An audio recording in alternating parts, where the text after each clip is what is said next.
I asked the question a couple of days ago. How many of you can raise your hand with this. How many of you have kids?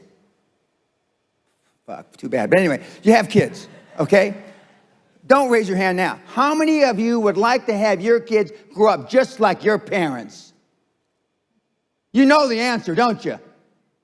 Close to zero. Because they were shitty role models.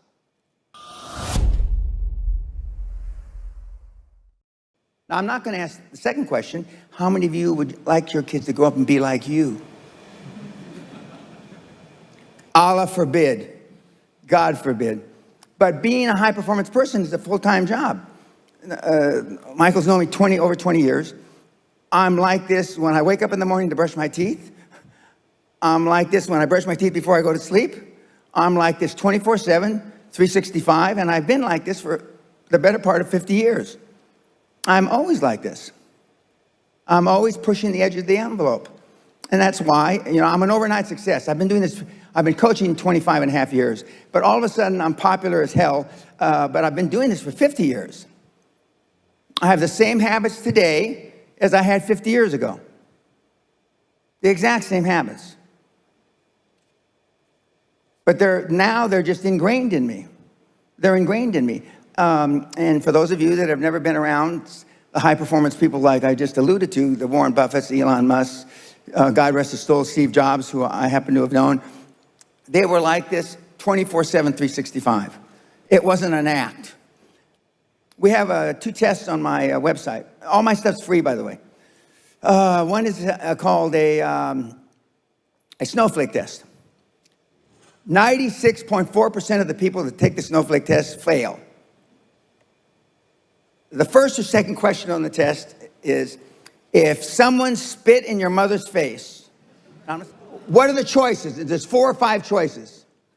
The choice that's most clicked is I would try to figure out where he was coming from and if he had a bad day. Now, what the f does that have to do with spitting in your mama's face?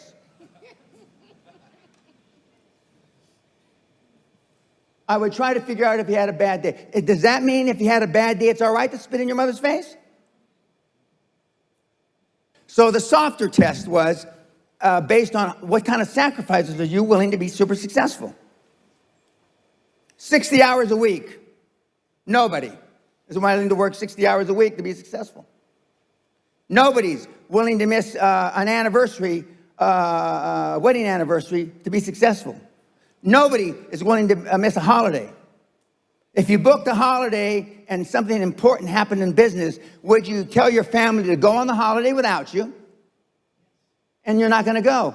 Nobody said yes.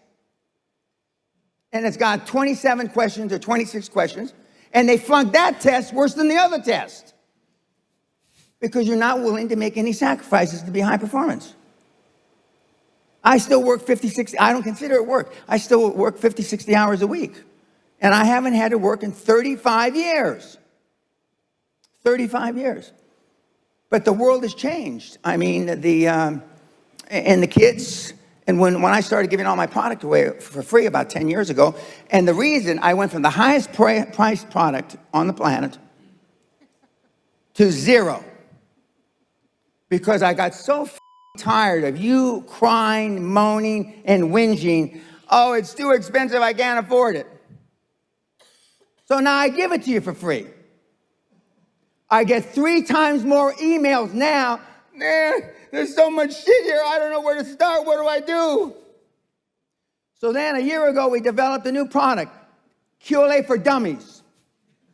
It was called QLA for Retards, but we got in trouble with the Retardation Association. They're going to sue me for using that word. So we pulled that out and we said just dummies. Dummy seems to be a politically correct, acceptable word, but not retard, okay? And, but the results are even worse. Because what you're saying is, okay, fine, I wasn't raised to go hit somebody if they spit in my mother's face, but I'm not willing to miss a holiday and stay in the office and work and let my family go without me. So the bottom line, you're not willing to do anything. You're not willing to sacrifice anything to be a high-performance person.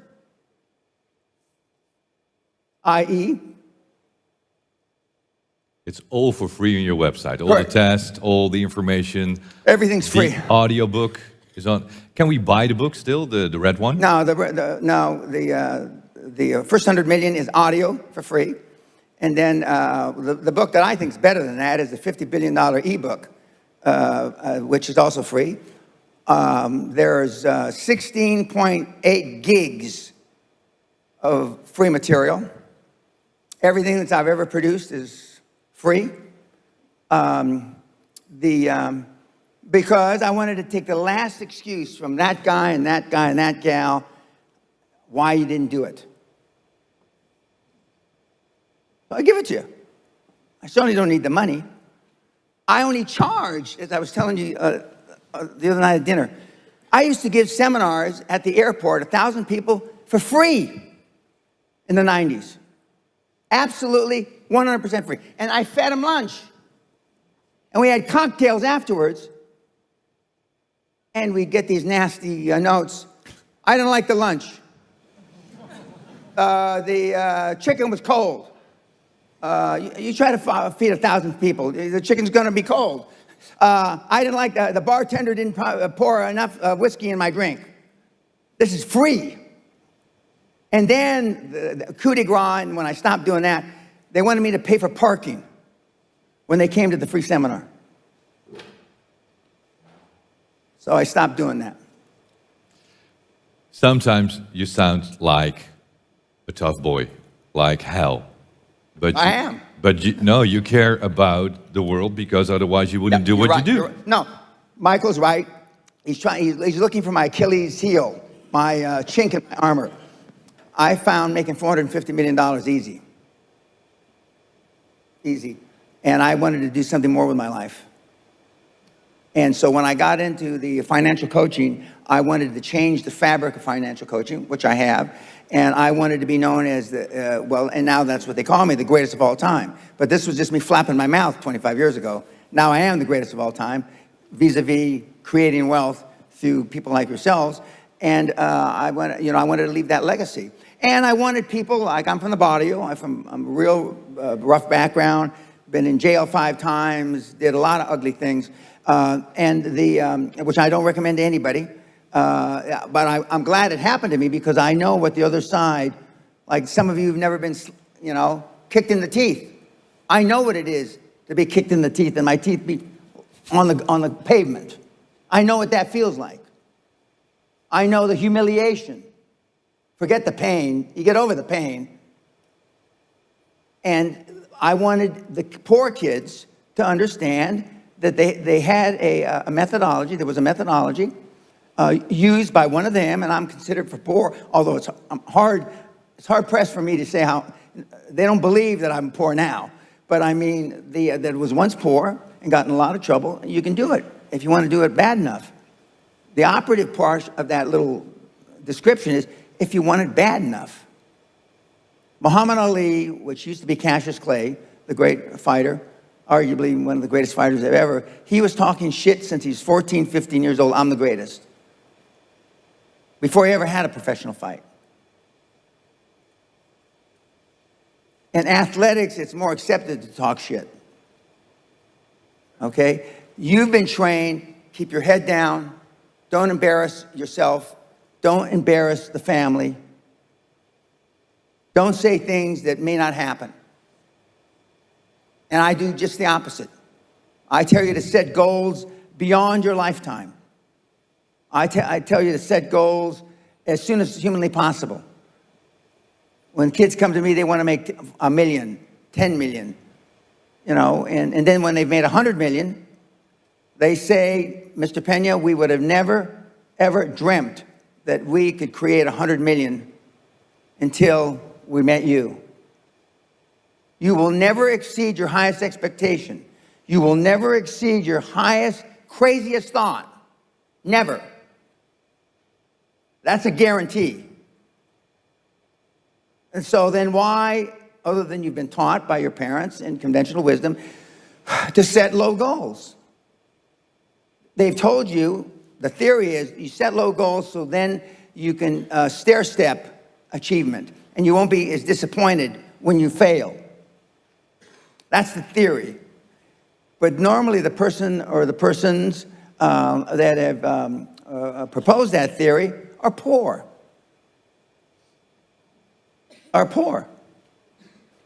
They fall into three categories. 10 years ago, my demographics were between 40 and 55, meaning the people that came were interested in me. 10 years later, my demographics are 15 to 35. 15 to 35. Now, the people that come, a third of them don't have a pot to piss in nor a window to throw it out of. They don't have €2 to rub together. They don't have €2. They've either taken a mortgage out on their house, and in the United States, they can even get student loans, which I don't understand that exactly. But I mean, they get student loans. And of that third, half are still in school, living at home. Okay. The next third have businesses that really aren't real businesses. All they are is they've produced a job for themselves, a job for their wife, a job for their, their cousins. They're doing between 300,000, 400,000, 500,000 euros a year in business and maybe 2 million euros in business. They've got a business that barely gets along. A third of them have been reasonably successful vis-a-vis conventional wisdom. They've got businesses 5, 10, 15, 20 million. We've had some people that actually had some serious money. So those third. But that's no representation of who's successful. Because the third that already have money figure out this is too much fucking work. Okay? The third that's in between, life has a way of catching up. Their mother is dying of cancer.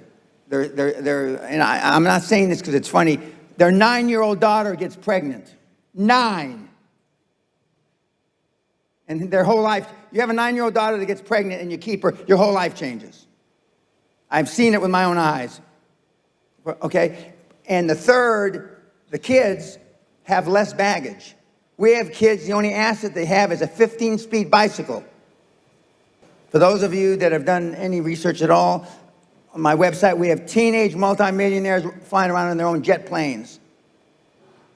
Teenage multimillionaires flying around in their own jet planes. They understand that? I think they do. Okay. You should be embarrassed. Teenage multimillionaires flying around in their own jet plane. And he's the one that had the 15-speed bicycle. That's why I use it a lot. He's not a teenager anymore. He's 21. If he were standing right here, Josh Kim. He's half Korean, half Caucasian. But the one thing that they all have in common is they're hungry. Hungry for a better life. Hungry for change. Hungry for the tough love their parents didn't give them. So is that what it needs? You have to be hungry. You need to feel the pain. Growth only comes through pain. You probably don't have any athletes in the audience. But anyway, for those that have read about being an athlete, no pain, no gain. It's the same in life. Most of you have been taught taking action is listening to a podcast. Taking action is reading a book. Taking action is taking a course online. No. Taking action is pulling the trigger. I say in 4 words what most people say in a book. Just do it. That's taking action. You don't get the third pretty girl to say yes to buy her a drink unless you ask her, right? So how do you foresee the financial future? 5, 10 years from now? Oh, I thought you were going to say, well, the world, I don't have much faith in the world. The world is irreversible. But for the next 50 years, I make hay while the sun shines. We're in the 11th month past the longest bull market in recorded history on the planet. Bull market, economics, cycle, stock markets, okay? We're in the 11th month past the old world record.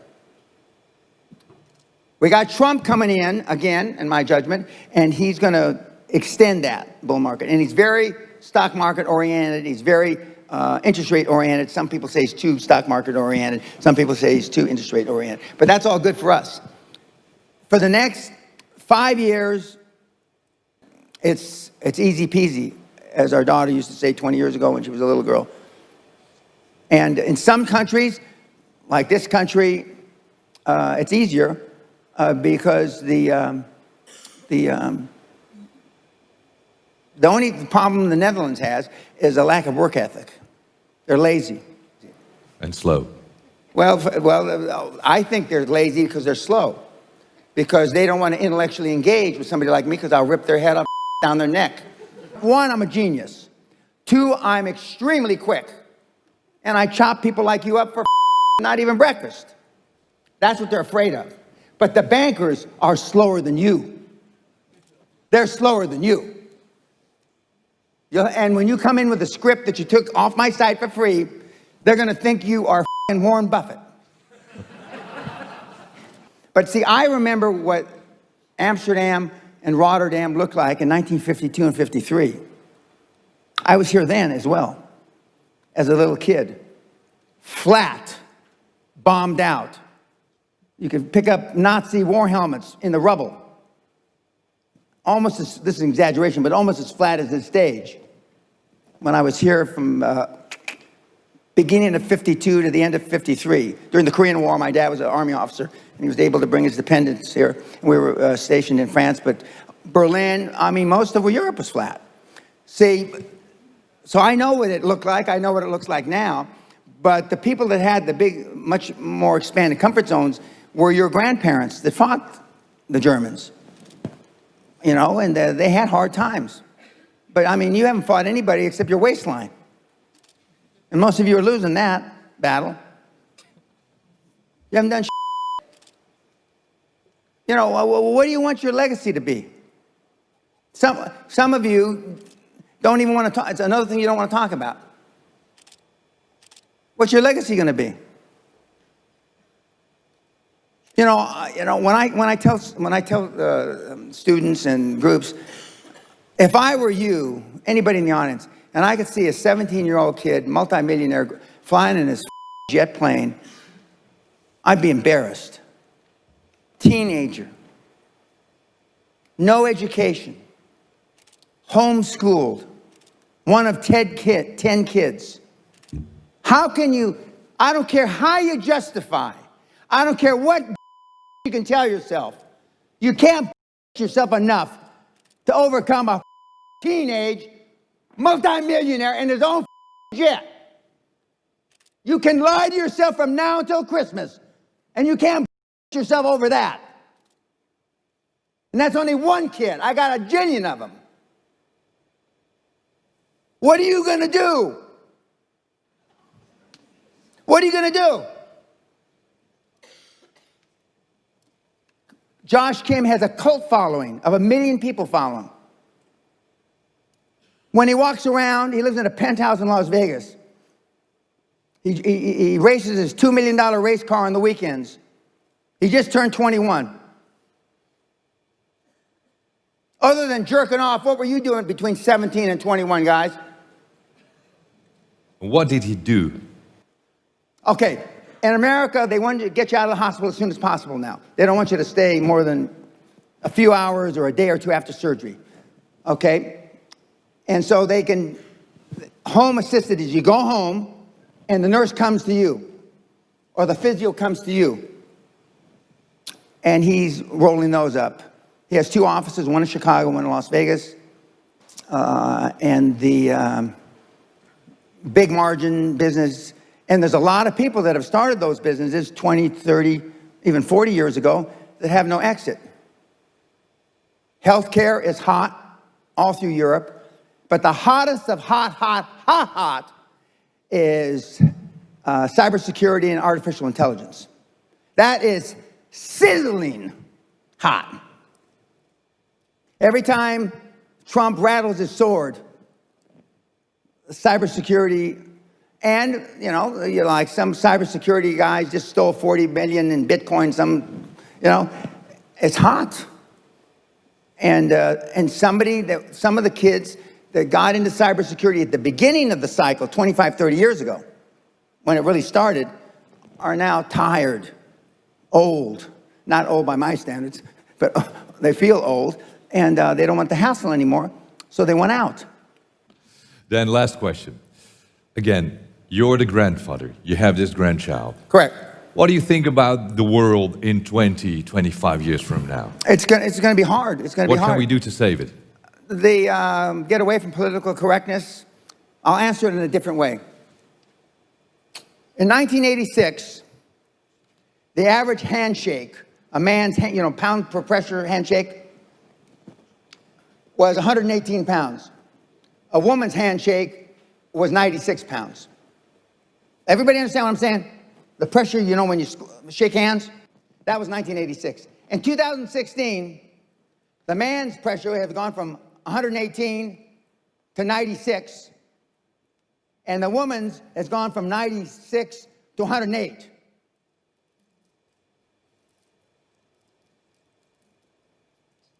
Women are acting like they had a pair, and men don't have a pair.